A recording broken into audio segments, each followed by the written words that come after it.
Okay, welcome everyone. Hopefully you've all had a great week those of you that are doing the Elevate Your Everyday Challenge.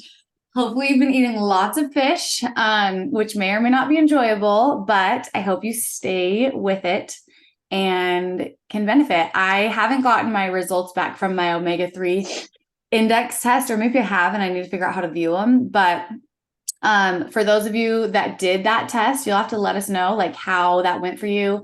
And if you want information on how to do that test, I actually think Life Extension is doing a sale right now for Black Friday. I don't know if it ended or not. So if you want to do blood work, go on there. They usually always do a sale this time of year if they haven't yet. And then that omega-3 quant test is awesome. You can see if you're an 8 or above. The mortality rate, let me actually look that up. Do you guys remember? I'm going to butcher it if I don't look it up. So it was pretty cool. An optimal omega-3 index is 8% or higher. And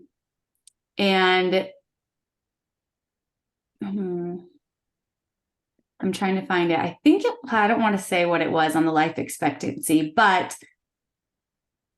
okay, a 2021 study found that higher omega-3 levels are associated with an increase in life expectancy of 4.7 years. And another study found that having the highest omega-3 blood levels compared to the lowest was associated with a 34% lower risk of death from any cause.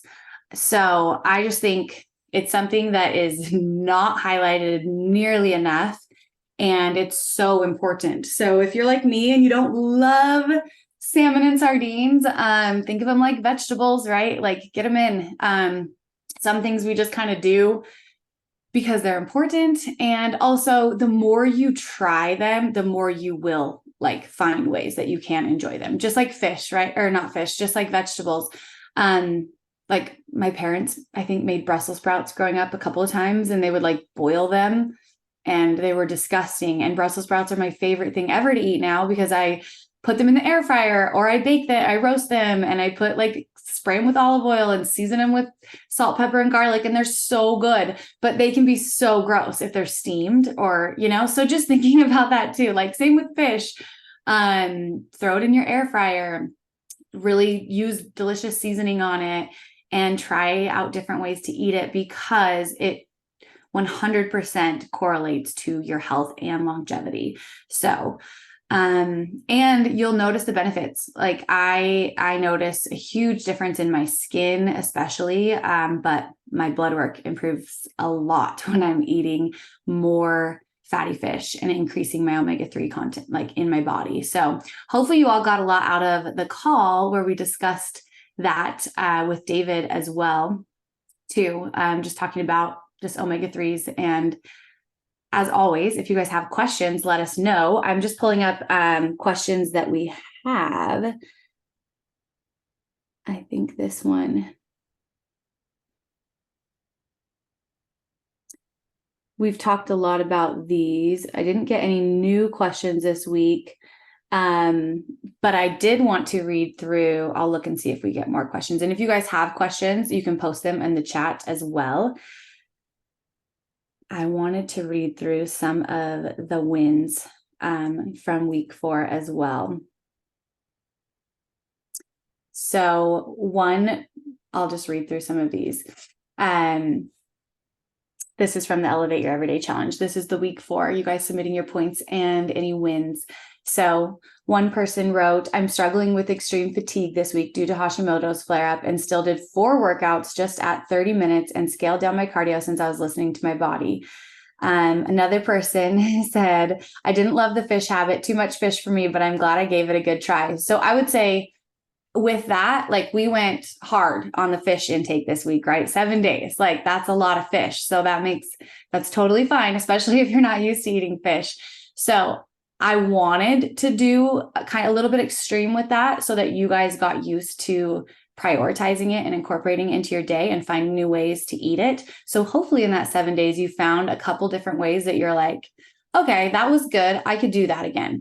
and shoot for 3 to 4 or 2 to 3, something over nothing, right? So I think it kind of depends on what your omega-3 index is at. If the higher it is, the less you need to maintain that status. Or if it's at like a 2 to 4, you are going to need to eat a lot more to get it to increase it. Kind of like same with vitamin D, right? So it's easier to maintain that than it is to get it to where we need it to be. So keep that in mind too. And just be willing to. I love that you said I didn't love the fish habit, but you didn't hate it. So keep at it. One win was better sleep. Another win was I was very hungry this week after 2.5 weeks of eating appropriate protein and maintenance calories. Yay. I think this person was yes, she's working on fat loss. And then great sleep, less soreness, great energy. Another win was I purchased light blocking glasses. That's exciting. Henrietta has hers on if anyone wants to see what those look like. They're super cool looking. And then another one was a bit of a stressful week. I gave it my best and lean into these habits to feel grounded. That's a win in my book. Looking forward to a new week ahead. Another, sleeping better. Another was I picked up the canned salmon at Costco, such an easy ad. Also, I cannot emphasize how positive the morning and evening light is impacting me, especially as temperatures cool down. I wake up and crave being outdoors for a walk. So I love that. And then another one is I learned a lot about omega-3s when I started working with my coach. I did the blood work and it showed my omega-3 numbers were low. I started to eat more fish, but not as much as I ate now. And I also ordered the omega-3 test to see where my numbers are at now. I pay way more attention to it and I make my family eat more of it as well. So that's awesome. And I think one thing to be aware of too this time of year, I think David mentioned it on our call, was as like our body burns off those omega-6s, like skin, when we are in the more harsh temperatures, the cold, our skin has flare-ups, right? Eczema flare-ups are really common. Just our skin has a harder time handling the harsher temperatures in the winter too, and adding in more omega-3s is going to help with that. So if you're noticing any weird skin things come up this winter for yourself or your kids, that's a great indication to increase your omega-3 intake. Getting in more fatty fish will definitely help. So I love that the focus is on with the kids. We had salmon burgers last week and everyone ate them at our house. But I think finding creative ways to get your kids to eat more fish can be hard, but also worth it too. I love the awareness of making it a priority to get it done. If it wasn't for that, I probably would have less points.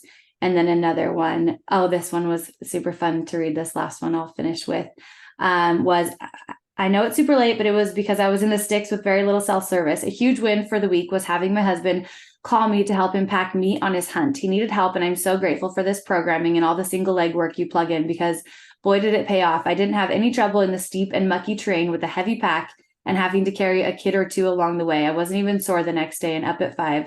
Out looking for more animals. I can't thank you enough for the most efficient and effective programming. So that was amazing. I have never gone hunting, but I thought that was super impressive.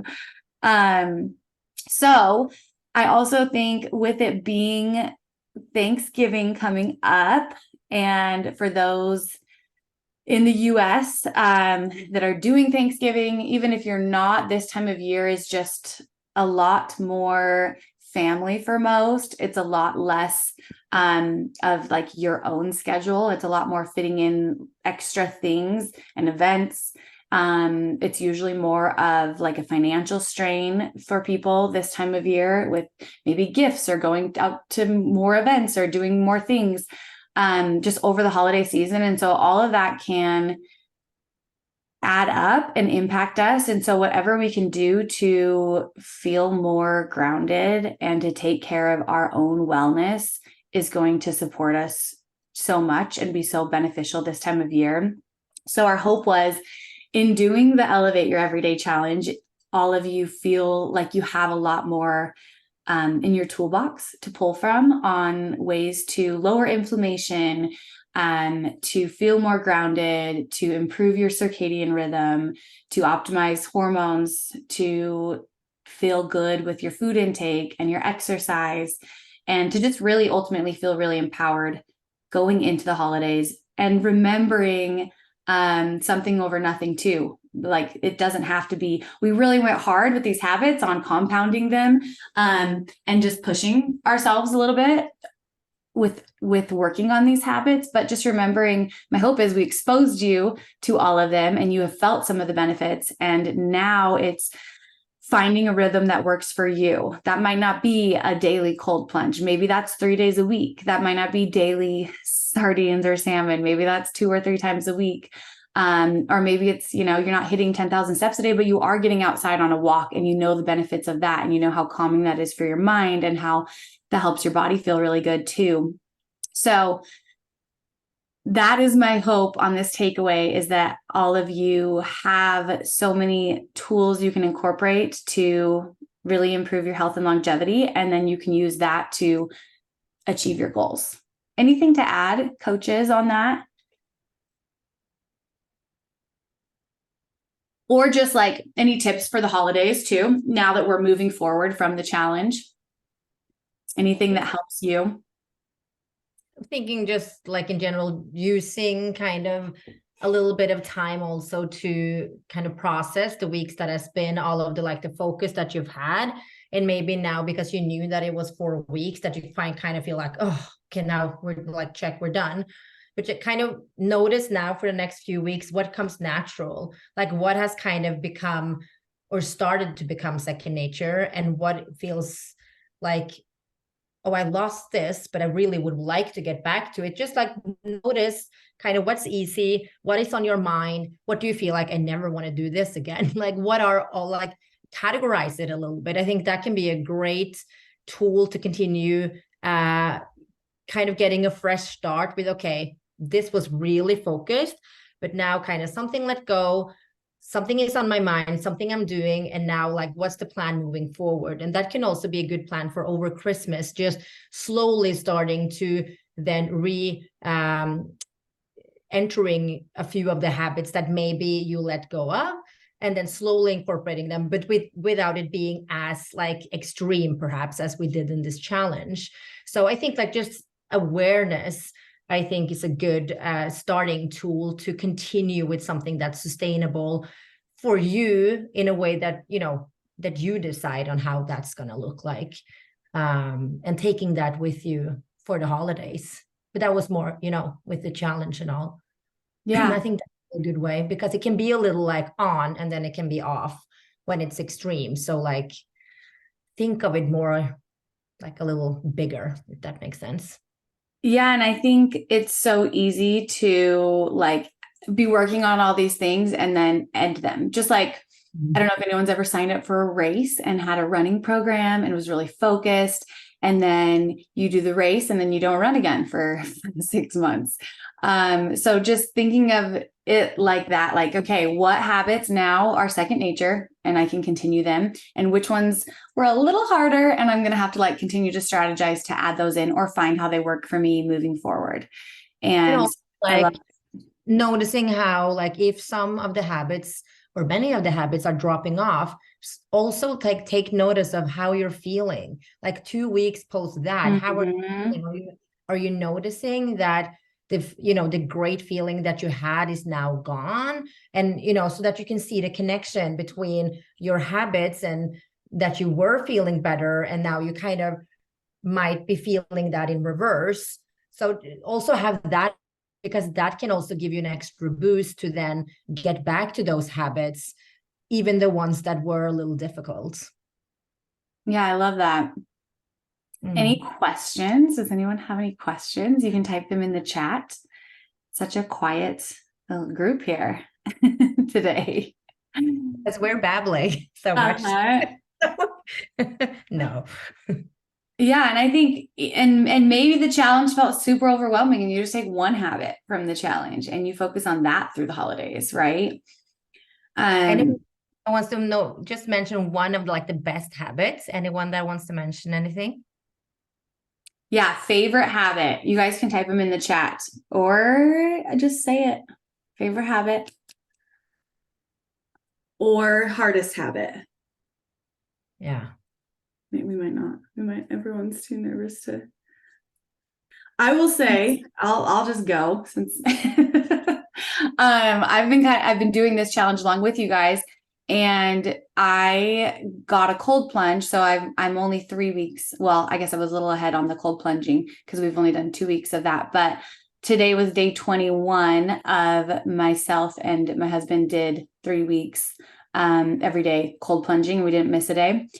And I went from not loving the cold plunge, like it felt just stressful in the beginning, to now I crave it. And it's so interesting because I've had friends get in with, over like, come try it, and to just notice the shift that I've had and watch them do it for the first time and feel like that kind of panicked feeling come up for them. And where now when I get in, it's still really hard, but I like immediately am grounded. And so I just really have started to crave that feeling of just, I make the initial like get in decision, and then it's really cold. And then there's periods throughout that 3 to 5 minutes that it's harder, and I can just come back to my breath and my body. And the high that follows that through the rest of the day, minus the shivers, but the shivers wake me up too, though, I guess. The high that follows the rest of the day is like so worth it. And I think delay, and I was just listening to something, actually, I think it was Alex Hermosi that maybe did a quote, or he just said a quote, or he said something, and I read the quote, but something about how the more we can delay gratification, just the better our lives are going to be, essentially. And so I think doing that, where it's like, oh, it's hard, I don't want to do it, and I'm doing that challenging thing and delaying that gratification of just like getting out immediately, is what gives us that huge dopamine surge after. And so I think the more we can incorporate some of those hard things, the better we will be at like saying no to maybe food that doesn't fit within our plans, or getting in that hard workout that we know we committed to and we want to do. And then another thing that's been on my mind lately too was, it was a quote, something along the lines, I have the worst memory of putting in the work without being attached to the results. And like, we need more people in this world that are willing to do the work regardless of the outcome. And I've been thinking about that a lot lately, whether it's like business or fitness goals or parenting or just relationships, whatever it is in our life where maybe we have a goal, an outcome that we're hoping to achieve. But we can't always control the outcome, right? And we can control our effort and what we put in. And the odds of achieving that outcome are going to be way higher if we put in the work. And so sometimes I think health and fitness is a great example of this. Sometimes we're just putting in the work and the scale's not going down and we're not seeing measurements change and our clothes are still kind of fitting the same. But we're putting in the work and we're doing the thing, and we quit early because we're frustrated that the outcome didn't arrive, right? We're frustrated. This isn't working. I'm going to throw in the towel after a couple of weeks. And so I think being willing to be less attached to that outcome and more excited about putting in the work is so beneficial, because 2 years are going to go by quicker than we think. And that outcome is going to eventually, like, you're going to get closer and closer to that outcome. If you're doing the things and you're being consistent. And I think the best way to be excited about putting in the work every day is to start to notice the biofeedback that's changing. So maybe you haven't lost 20 pounds, but maybe when you wake up in the morning, you're feeling energized. You're not feeling like sluggish and tired and have a morning headache. Maybe you're not having that midday crash that you normally have. Maybe you're able to push more weight in the gym and do more exercises like that you didn't even know existed before. Maybe you're even just confident and comfortable at the gym when it used to feel really scary.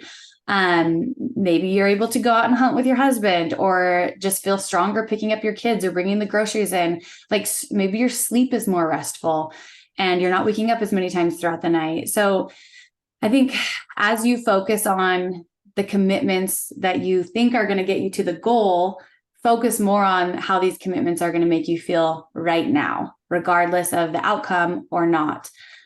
Because the more you focus on that, the less likely you are to go in the opposite direction, which I think can happen a lot if we're just so outcome focused and not focused on the process as much. So I think that was something I just wanted to kind of hit on this week, is learning to love the process. And hopefully we have elevated your everyday and you guys are feeling better and enjoying the process more of just taking care of yourself and nurturing yourself, and in the ways that are going to allow you to show up in your life just from a place of feeling good.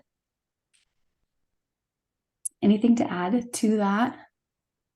Amen. Tangent. And we're here for you guys. So if you feel like you're struggling with anything, if you feel like some things are really hard, like, let us know in the app. And in fact, actually, I've been kind of thinking about doing a separate app, a separate groups app, because as you know, our app is great, but it's not everything. So that is one thing I've been considering.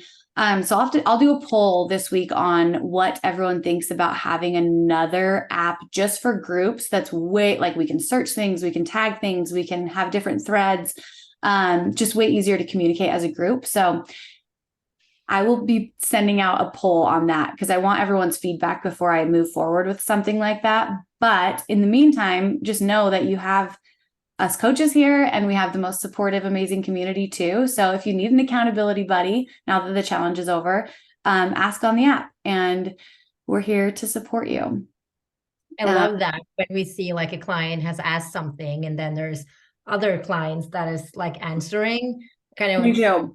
Yeah, because that's the point of, that's the community, like this, besides us, that everyone is so, just from their own experience, or just be, so knowledgeable. Mm-hmm. And then and we've all been there. We've all been the one to ask a question. And so it's like so nice when you see someone else asking a question, wanting to learn more, to be able to support them. So keep asking questions. There's no such thing as a dumb question. And I mean it when I say that. I am the queen of questions. So please ask them. And we are doing the giveaway. So I will do it now since we don't have any questions at the moment. So for the 4-week challenge, you guys, oh, did someone have a question? Or no, maybe not. It was just off mute. So for the 4-week challenge, you guys have done amazing. It's been so cool to see everyone's wins every week. We drew a winner from this last week, and the winner, in case anyone forgot, of the 4-week challenge is going to win 3 months of one-on-one coaching with our team. So you can choose a coach. I'll probably shoot you a direct message after this and make sure the coach you choose has availability. But you can do coaching for free for one-on-one for 3 months. And we are super excited to give this away. And the winner for this challenge is Megan Erickson. And I don't think she's on this call, so I will have to shoot her a message and we'll announce it on the app. But to everyone else, thank you so much for joining. And we do have the most exciting time of the year for Hungry Fitness. We have lots of sales coming in the next week to 2 weeks for Black Friday, for one-on-one coaching, for consultations, for new signups for HF Physique. So if you have friends that maybe want to sign up for HF Physique, you could send them. We're doing a sale on that. So much coming. For all of you that didn't win the one-on-one coaching, we have a lot coming as far as discounts goes, if that's something that you are interested in. And huge congrats to everyone that joined the challenge. We will also be doing a challenge that we've never done before coming in the new year. We're very excited about. So we'll give you details about that next month. But huge congrats to everyone. Hopefully you learned a lot, and let us know if you have questions. Thanks for joining. Have a great week.